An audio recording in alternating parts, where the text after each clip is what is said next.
The door closed behind them with a soft, final click. The room didn't shrink, but it felt like it did. She stood near the foot of the bed, boots still on, hat still tilted low, pulse steady in a way that surprised even her. The oil lamp on the dresser threw amber light across rough wooden walls, catching on the curve of her hips, the fullness of her body, the quiet strength in how she held herself. She had lived too long being told to make herself smaller. Tonight, she didn't. He hadn't touched her, not once, yet somehow she was already backed against the mattress. The giant cowboy filled the space like a storm held on a leash. Broad shoulders stretched the seams of his coat, his height forcing her chin to lift if she wanted to look him in the eye. His presence was undeniable. Boots planted, spine straight, confidence worn like a second skin.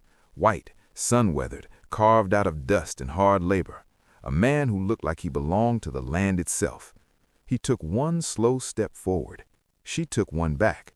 The bed pressed into the backs of her thighs. Her breath caught, not from fear, but from the awareness of it, of him, of the way the air changed when he moved closer, like the room had decided to pay attention. "Didn't mean to corner you," he said, voice roughened by gravel and restraint. She gave a short laugh. Funny way of not meaning something. Another step forward, another step back. Now the mattress touched her knees, a silent witness. She didn't sit, wouldn't. Pride kept her upright, even as the situation tilted unmistakably in his favor. He stopped inches away. Still no contact. That was the problem. She had known men who grabbed, who took, who announced their power with hands and force. She knew how to deal with that, knew how to fight it, deflect it, survive it. This was different. This was a man who didn't need to touch her to make his presence felt. His gaze dropped, not in hunger, not in judgment, but in assessment, like he was taking her in as a whole truth instead of a collection of parts. Her dark skin glowing in the lamplight, her body full and unapologetic, her stance firm even when the bed threatened to steal it from her. "You always stand your ground like this?" he asked. "Only when someone thinks I won't," she replied. That earned a slow smile, not smug, not cruel, something closer to respect. He shifted, just slightly, angling his body so the path past him narrowed, not blocked, just guided. She felt it then, the realization sliding into place. He wasn't forcing her anywhere. He was letting her choose, and every choice she made led her back against the bed.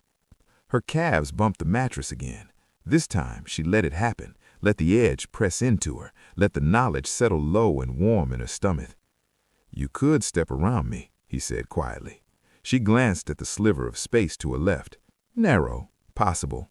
Her eyes lifted back to his eyes. "But you won't," he finished, not as a challenge, as a fact. The silence stretched, thick as summer heat before a storm. Outside, the wind rattled the shutters. Inside, the world had narrowed to breath and space and the charged inches between them. "You don't play fair," she said. "I play honest." He leaned down slightly, just enough so she didn't have to crane her neck anymore.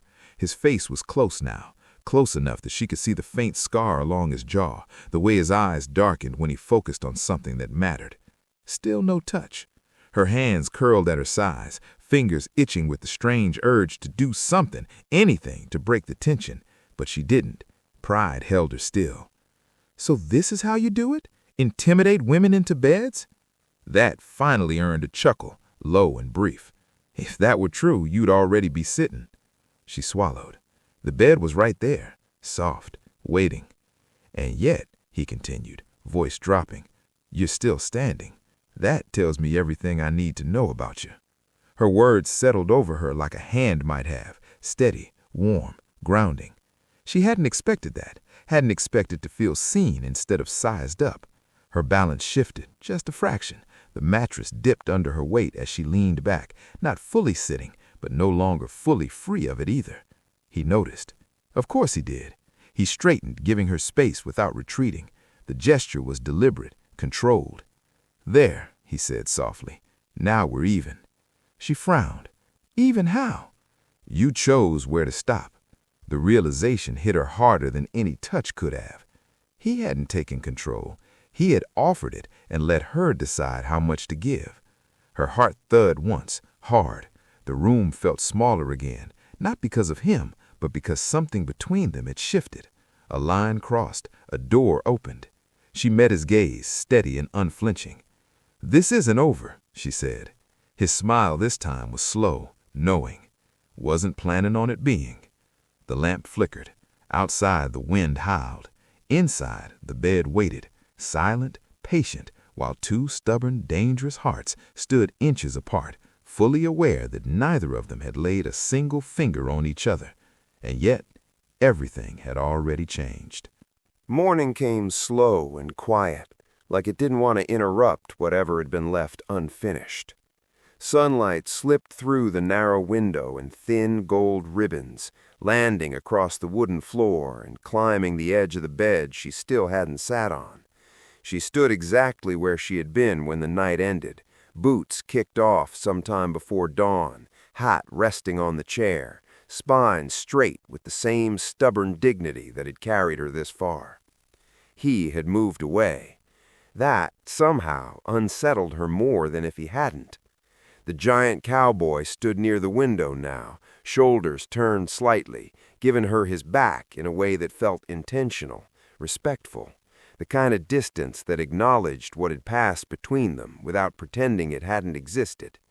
Neither of them spoke at first. The room smelled like dust and oil and something warmer, shared breath, shared restraint. The bed remained untouched, an accusation and a promise all at once. "You sleep?" he asked finally, voice quieter than the night before. "A little. You?" He shook his head once. Didn't feel right. She studied him as he turned back toward her. In daylight, he looked different. Not smaller, not less imposing, but more human, the hard lines softened by the sun, the weight of his presence eased by the simple act of standing still. "You always leave things hanging like that?" she asked. "Only when I don't want to rush what matters." Her eyebrows lifted. "And what exactly matters here?" He didn't answer right away. Instead, he crossed the room, not toward her, but toward the small table by the wall. He poured water from a chipped pitcher into 2 tin cups, his movements steady, unhurried. When he handed one to her, their fingers brushed, just barely. The contact was brief, accidental by any reasonable standard. It still sent a sharp awareness through her, bright and undeniable. She didn't pull away. Neither did he. Their eyes met over the rim of the cup as she took a sip, watching him the way a woman watches something she doesn't yet trust, but wants to. "You don't scare easy," she snorted softly. "Life took care of that." "That so?" She lowered the cup. "Men usually think my body gives them permission, or that it makes me invisible. You did neither." His jaw tightened, not with anger, but with something like resolve. "Because you didn't walk in here asking to be handled." The word lingered between them. Handled. She tilted her head. "And if I had? Then I'd have asked what you wanted," he said simply. That stopped her. Not because it was clever, because it was rare. She set the cup down, suddenly aware of how close she was to the bed again, how the edge brushed her backs of her knees when she shifted her weight. "Last night," she said slowly, "you made a point of not touching me." "I made a point of not taking," he corrected. She studied his face, searching for the lie. She didn't find one. "So what now?" she asked. He took a step back, away from her, away from the bed. The gesture was small, but it changed the room. "Now," he said, "you decide if you want to stay." The invitation was clear. No pressure, no claim. Her chest tightened, not with fear, but with the unfamiliar weight of choice offered without strings. She glanced at the door. Freedom sat right there, easy, familiar. Then she looked at the bed, at him, at the space between them that had been charged all night without a single touch. She exhaled. "I don't like being rushed," she said. "Good. And I don't like feeling cornered. You weren't. You walked yourself there." Her lips pressed together, then curved beside herself. You're infuriating."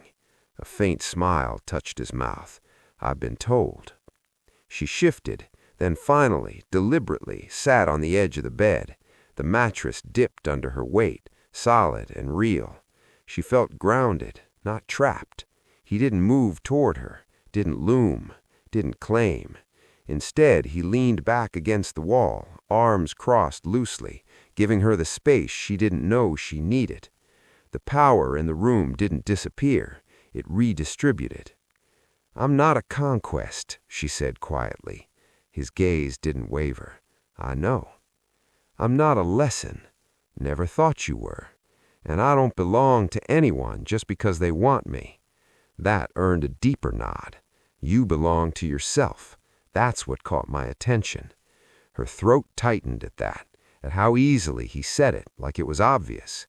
She sat there, boots on the floor, hands resting on her thighs, fully present in her body without apology. The bed was no longer a threat. It was just furniture. What stood between them now wasn't tension. It was understanding, fragile and new. "This," she said, gesturing, "this could get complicated." He pushed off the wall and stopped a respectful distance away, close enough to be felt, far enough to be safe. "Most things worth having are," he replied. She looked up at him, really looked, and for the first time since she'd walked into that room, she wasn't bracing herself. She was choosing. Outside, the day stretched wide and open. Inside, two people stood on the edge of something neither of them was trying to control. Not yet. Not ever. The town woke louder than the room ever had. By mid-morning, the street outside the boarding house hummed with boots on dirt, wagon wheels groaning, voices calling out prices and names. Life went on the way it always did, unconcerned with the quiet turning points that happened behind closed doors. She stood at the small wash basin, sleeves rolled up, cool water running over her hands. Her reflection stared back at her, dark eyes steady, mouth set in a line that had learned how to hold its ground. She looked the same as she always had, but she felt different. Behind her, he adjusted his hat near the door, movements careful, almost deliberate. He hadn't assumed anything about the morning, hadn't claimed space that wasn't offered. That mattered. "You don't owe me an explanation," he said, breaking the silence, "about staying or leaving." She shut off the water and dried her hands slowly. "Maybe I owe myself one." She turned to face him. The room seemed smaller again, not with pressure, but with possibility. Sunlight caught in the dust motes between them, turning the air thick and golden. "You ever notice," she said, "how people think confidence is loud?" He considered that. Most folks confuse it with taking up space. She nodded. "I've spent years being told my body already takes too much, that my voice should shrink to compensate." His eyes sharpened, not with anger, but with attention. And I believed it, longer than I care to admit." She stepped past him toward the door, then stopped, not leaving, just choosing where to stand. "I don't anymore." That earned her his full focus. Outside, the town waited. Inside, something steadier took root. "I'm heading to the stables," he said. "Got work to do." She studied him. "That an invitation?"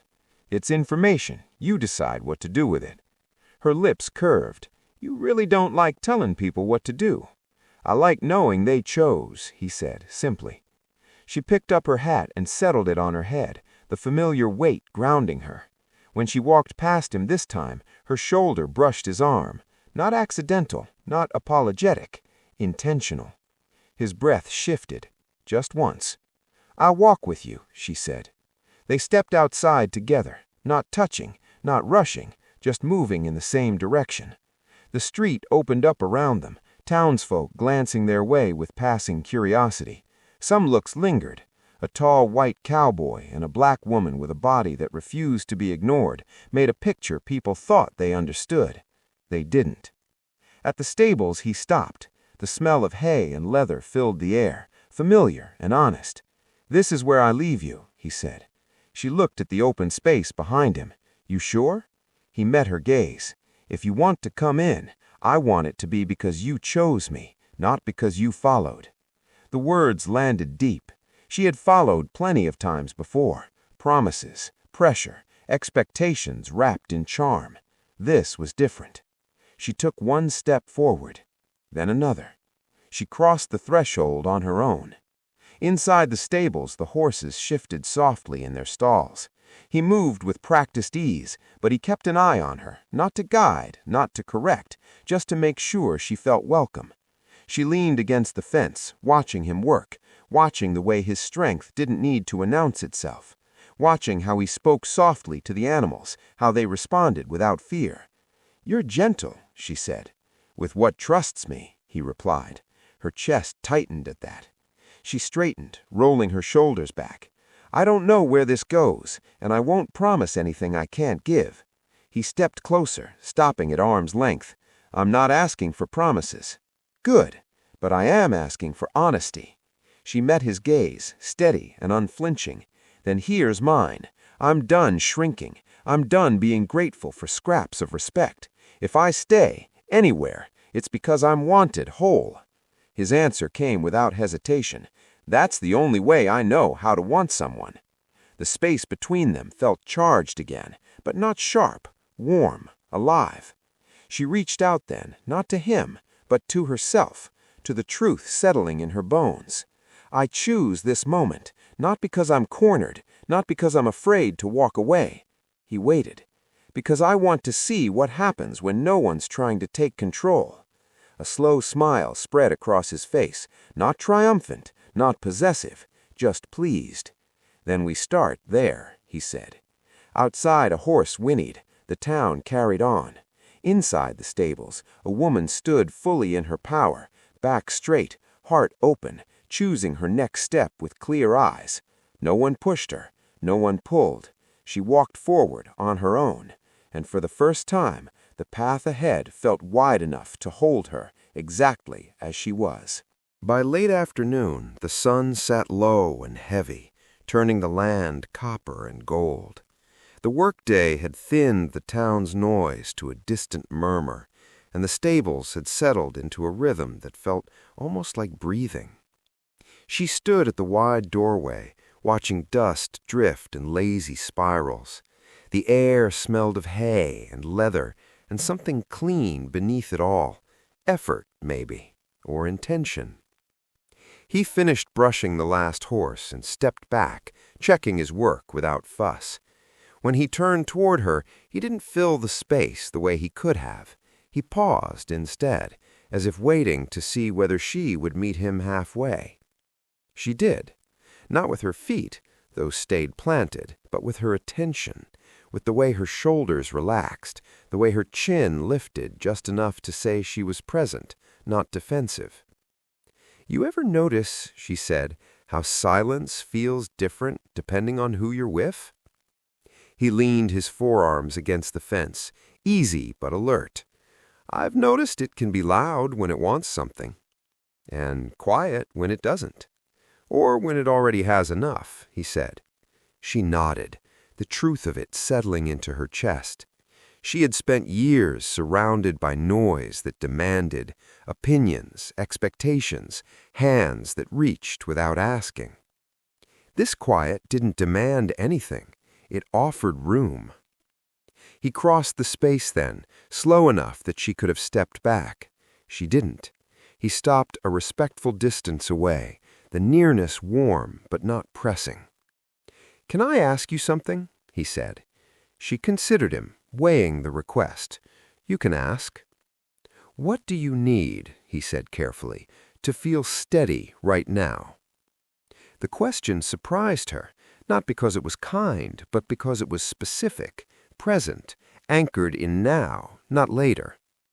She thought about it, about the way her body carried history, about how easily desire could tip into obligation if she wasn't careful. "I need to stay upright," she said finally, "not literally, inside." His brow creased slightly. Meaning I don't want to lose myself in what this could be. I want to be here without disappearing." He absorbed that, not at once. "Then we keep our feet under us."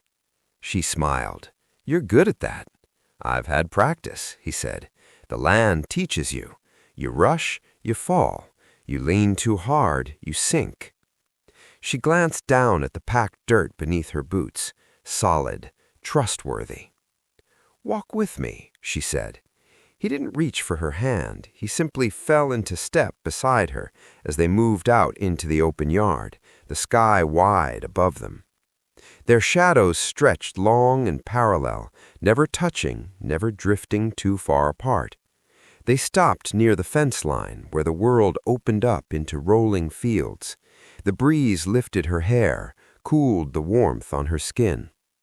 "This is usually where I think," he said, "when I need to remember who I am." "And who's that?" She turned toward him.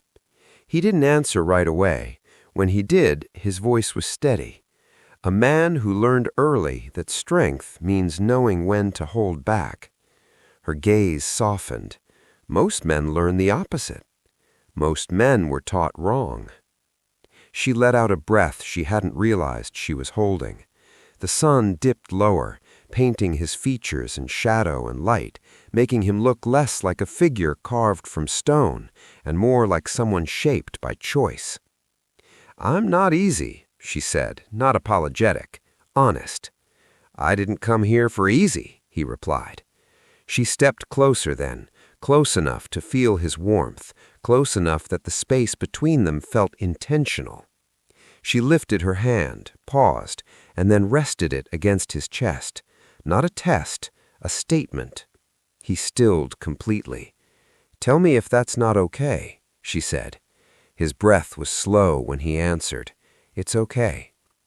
Her palm felt the steady thrum beneath his shirt, alive, grounded. She didn't press, didn't climb. She simply stood there, touching and being touched back only by his presence. He raised his hand, not to her, but to the air between them. "May I?" She nodded. His fingers hovered near her shoulder, waiting. When she didn't pull away, he let the backs of his knuckles brush her sleeve, light, questioning. The contact was brief, but it carried weight, not heat, not hunger, recognition. She met his eyes.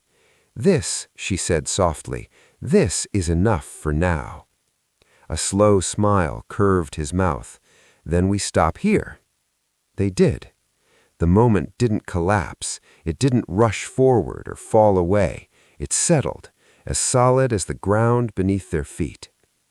As the sun slipped below the horizon, the world dimmed gently, like it trusted them to find their way without spectacle.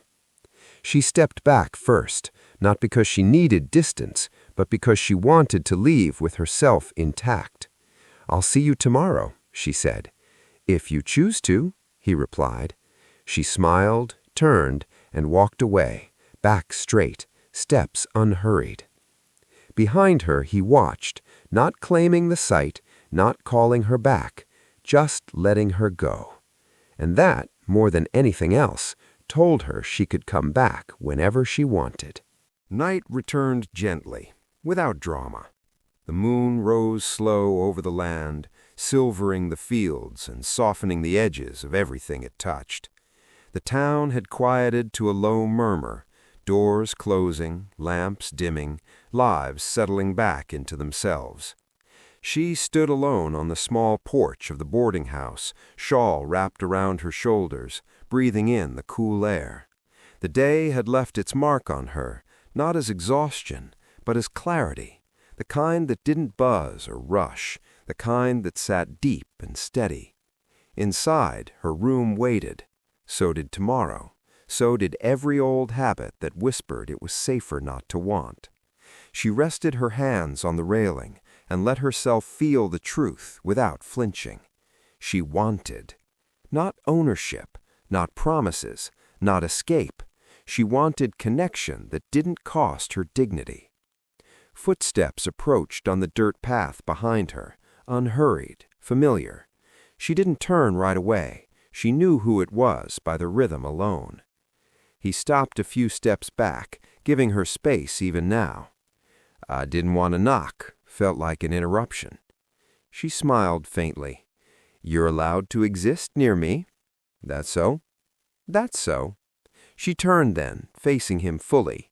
In the moonlight, he looked less imposing than he had before, not smaller, just clearer, a man choosing restraint not because he lacked power, but because he understood it.